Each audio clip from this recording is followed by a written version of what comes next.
Now, the Korle Bu Teaching Hospital is addressing the controversies surrounding the swift repair of its surgical unit elevator, which occurred shortly after a surprise visit from the minority spokesperson on health.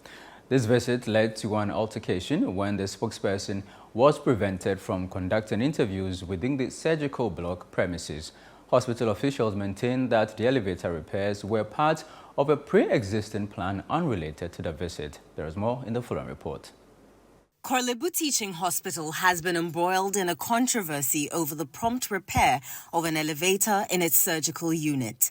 The issue arose after an unannounced visit by the minority spokesperson on health, which led to a confrontation when he was blocked from holding interviews on hospital grounds. Soon after this incident, the hospital announced that the elevator was fixed and operational. In an exclusive interview with ChannelOne News, the CEO of Korle Bu Teaching Hospital, Dr. Ampoma, clarified that there were already plans to replace the hospital's elevators as part of its centenary celebrations. He emphasized that the repairs to the elevator had been completed before the surprise visit by Minta Kando, stating that the timing was purely coincidental. Eventually, the lifts were fixed on Sunday. So on Sunday, the lifts were working.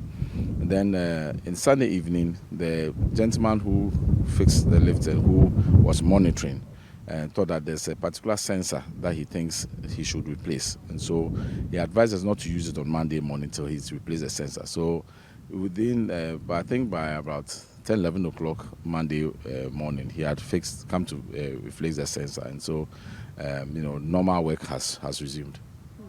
People might want to ask that, isn't it curious that after the ranking member came around, the lifts just started working?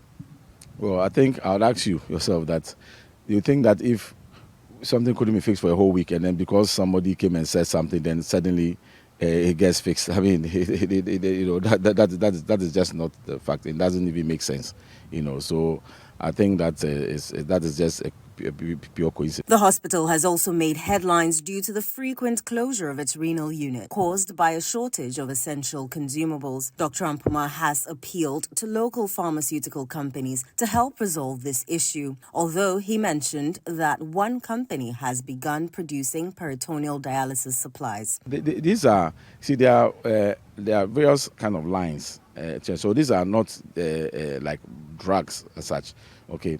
But there are some medications that they are put on. Those medications at the moment are not manufactured locally; they are all imported. I hope that as our pharmaceutical, services or the manufacturing base evolves, we'll get to a point where they are manufactured locally. But that is something that I think is for our pharmaceutical agencies to take up, if possible. But then there's been a development along that line. But this is not for hemodialysis. This is for something called peritoneal dialysis. But we've not been offering it in Ghana because that fluid that we use for that kind of dialysis is not available locally. But then, thankfully, one of the companies, Atlantic Life Sciences, has taken up that challenge and has started producing that fluid.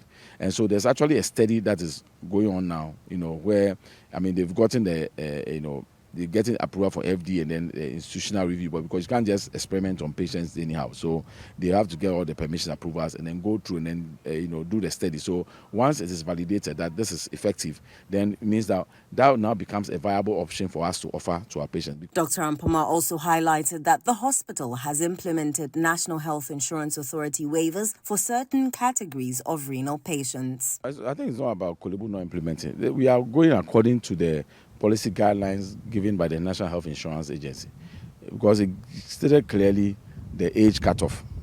That below a certain age they are getting it free, above a certain age they are getting it free, and then those in between they are going to get, I think, a 50% discount on 2 sessions. So basically they are going to get it's equivalent to having 1 session free, every month, and so that is what we are implementing. But what you should understand is that we have the largest cohort of patients. Our patients are the largest cohort. We have almost about 300 patients who are on dialysis. The CEO of the Korle Bu Teaching Hospital has clarified that the elevator was working prior to that visit from the minority spokesperson on health. He says that it resuming full functionality was merely coincidental. He is also assuring all patients of the Korle Bu Teaching Hospital of the hospital's commitment to ensuring that they receive the critical care that they need. Reporting for Channel One News, my name is Inu Safo.